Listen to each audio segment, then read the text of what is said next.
So guys, exciting news.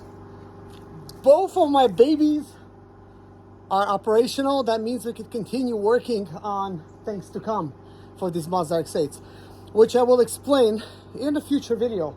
Hello guys, and welcome to Mazda RX8 channel. My name is Serge, and in today's video we're going to be starting this automatic green Mazda RX8 and taking it to the same spot where our manual Mazda RX8 is at.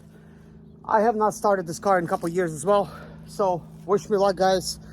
There's some things I got to do first before we actually get it started. Let me show you kind of like what those things are.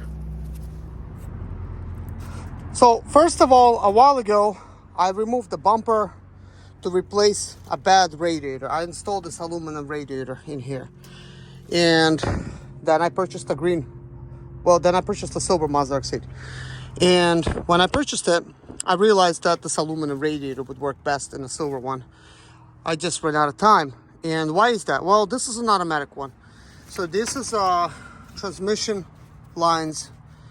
That's right here. And so in order for me to complete this project, I would need to disassemble the silver one, the front end, and basically do all that stuff. And I also had this rust to deal with, and I kind of figured, look, it's just way too much problem right now for me to deal with all this stuff.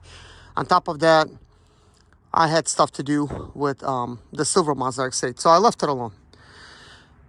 So since then, it's been sitting here, and I believe the eccentric sensor, I believe I unplugged it, and I might have even used it in the silver one. I can't remember. I know I tried because it was not starting, and tried various different things.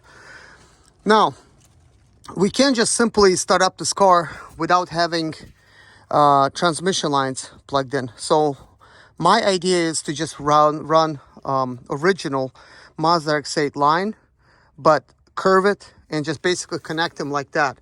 And this will allow me not to lose any transmission fluid. Sure, it's not going to be getting cooled through the radiator, but at the same time, I'll be able to move this car without spilling any of the transmission fluid. When it comes to this radiator here, I don't think I filled it up with water. I left everything alone. This stuff is still unplugged here.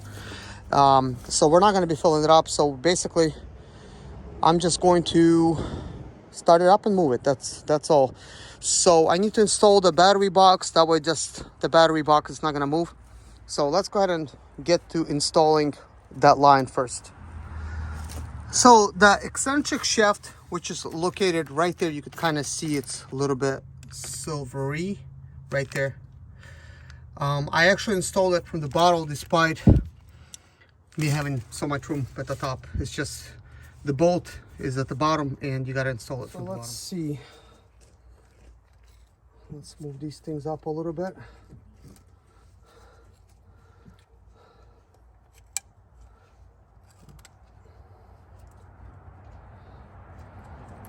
Not a lot of room here, but I will install the pipe. This is a transmission tube.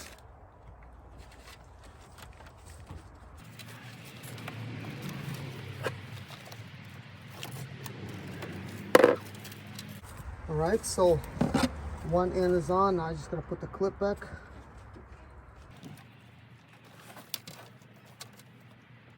All right, so that is on. Now the other end. If you guys could see what I'm doing here, but either way, I'm gonna show you what I did do, and then you will understand why I'm doing this. This is so that transmission fluid from the automatic transmission will not spill, because this is an automatic. I did remove original radiator from it, and the original radiator is busted. So I have a racing radiator which does not have transmission cooler lines.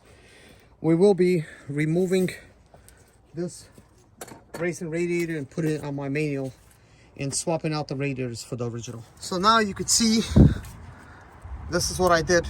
So it's just a return line, so transmission fluid is gonna come and go. So that is what I did. Now we have a lot of spaghetti here. So we just need to install the battery box and then install the air box.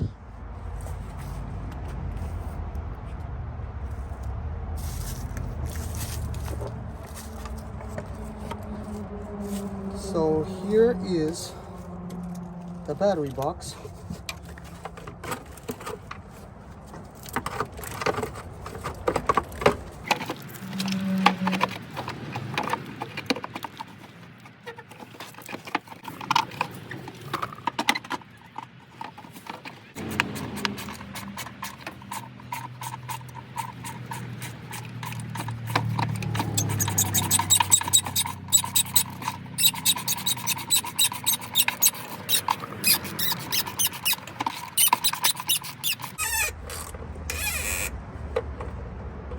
Okay, so this is a hose.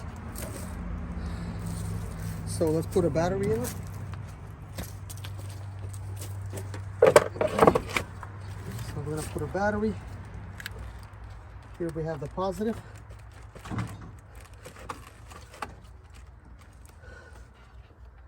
Here we have the negative.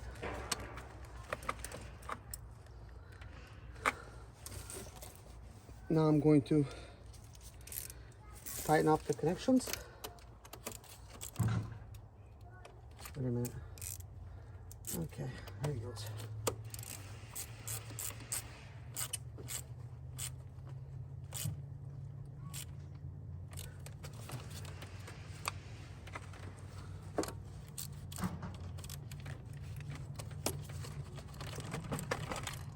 Okay. I'm going to remove the extension so that we're not hitting any metal.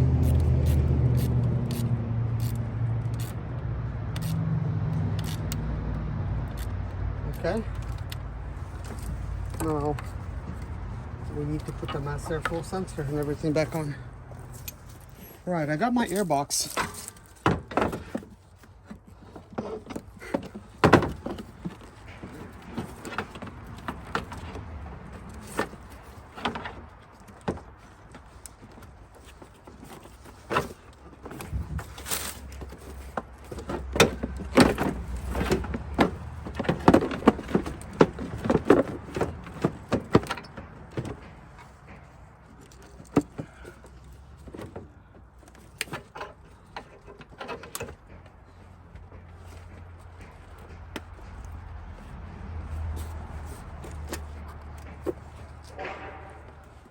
Now this rubber hose, it's acting a little dry.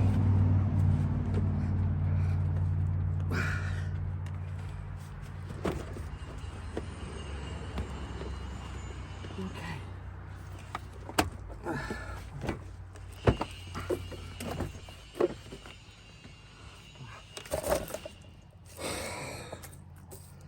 I'm losing my breath.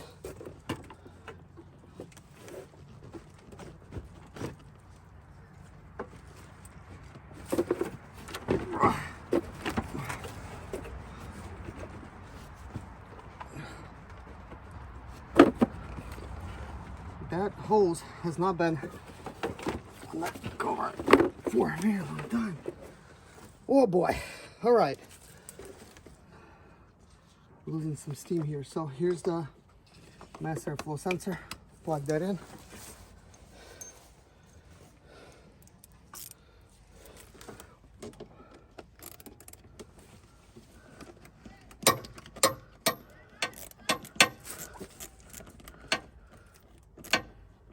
Wait a minute, what's going on here? Oh, it's on tightening mode. Okay.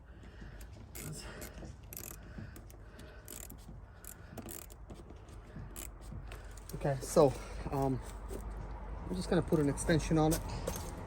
Oh, I have one in my pocket. It's just a little bit too close, you know? Okay, let's just first hand tighten it. Yeah, it's just still quite loose, which is great.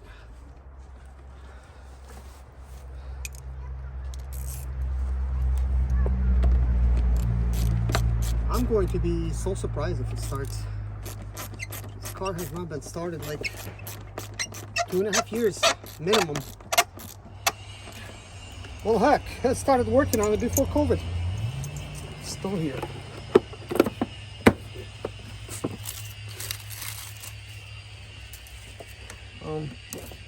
All right, so, all right, let's give it some juice. All right, want to make sure that we're putting positive on the positive. Make sure it's nice and on.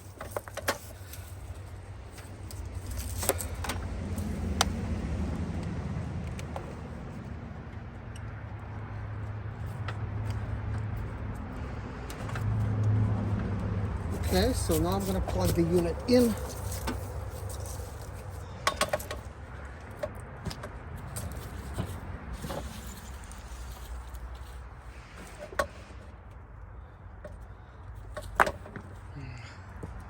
All right, so we'll turn it on, boost charging. Nope, looks like it's not plugged in. Let's try this again. Charging does work, so engine start. So we're giving it some juices. All right, let's put our key in. Key was locked. I don't know how you would power that off. Whoa, what is this? Some kind of sticky residue. Oh, that's from like one of those sticky things. Wow, it just melted. Interesting.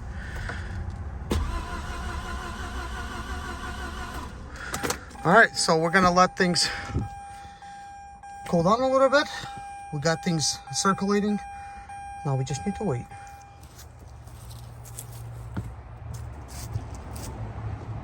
All right, let's try this one more time.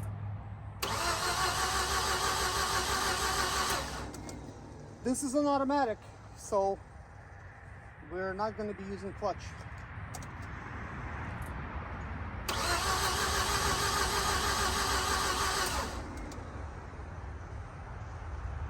At least it's spinning quite well. It does not appear that my alternate is locked up, which is good.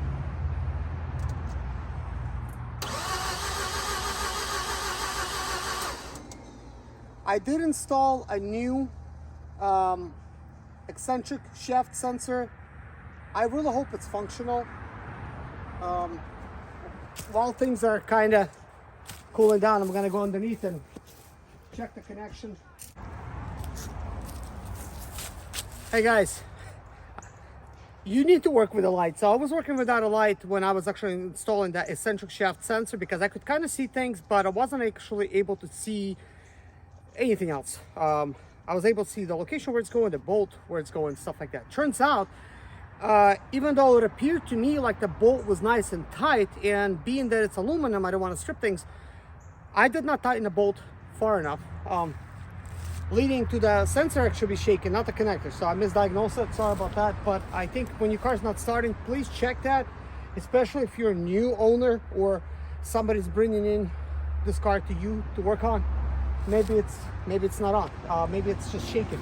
I don't know if this is going to be the solution, but it definitely was a problem.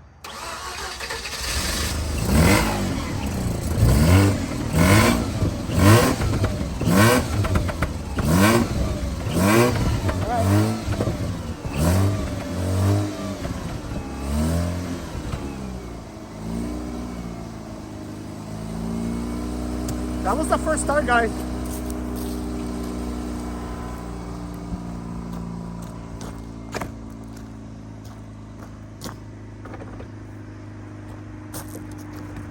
Might need a little bit more room.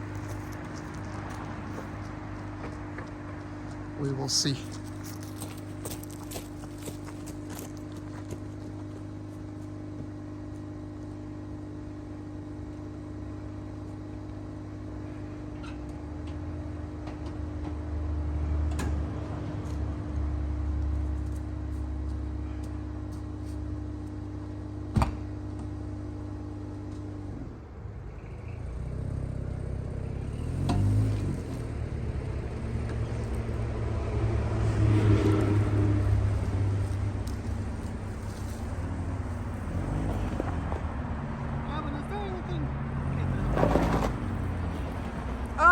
You could stop right there. If that's enough clearance for you to turn.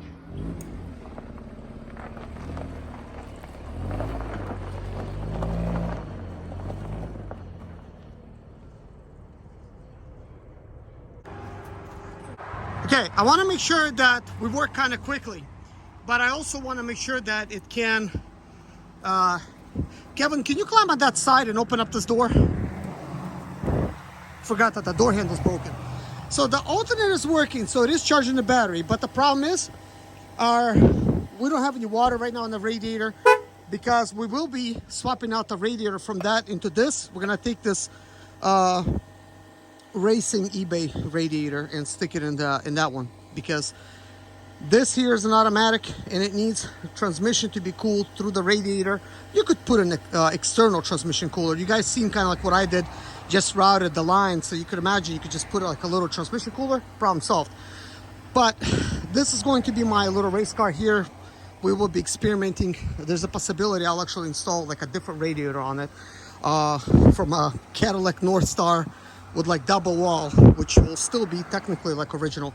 So this one here has original radiator that will work in that car. So for now, boom boom, easy swap. Okay, but anyways, let's take a look at how this engine's running.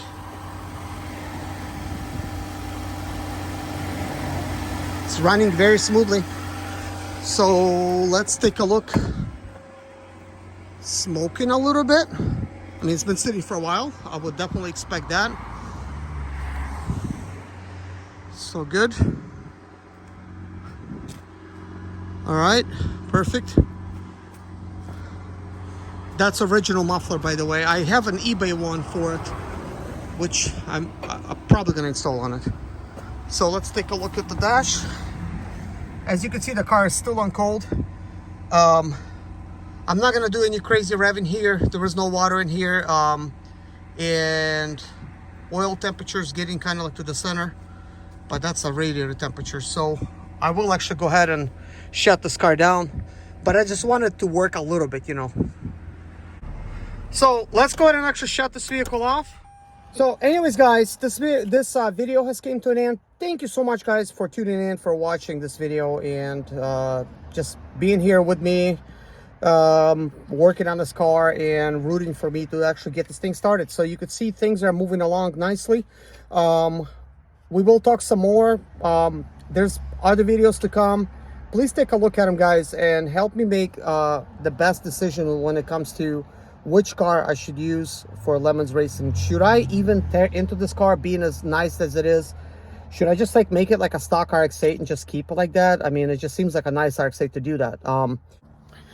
But something about both of these Mazda RX8, like I'm thinking like, man, I would kind of like to keep them like the same way and just, you know, clean them up, make them nice. Like maybe keep the automatic one more as a stock, right? And the stick shift one, you know, tune it a little bit. Anyways, guys, thank you so much for watching. Take care of yourself, and I'll see you guys in the next video. Bye-bye.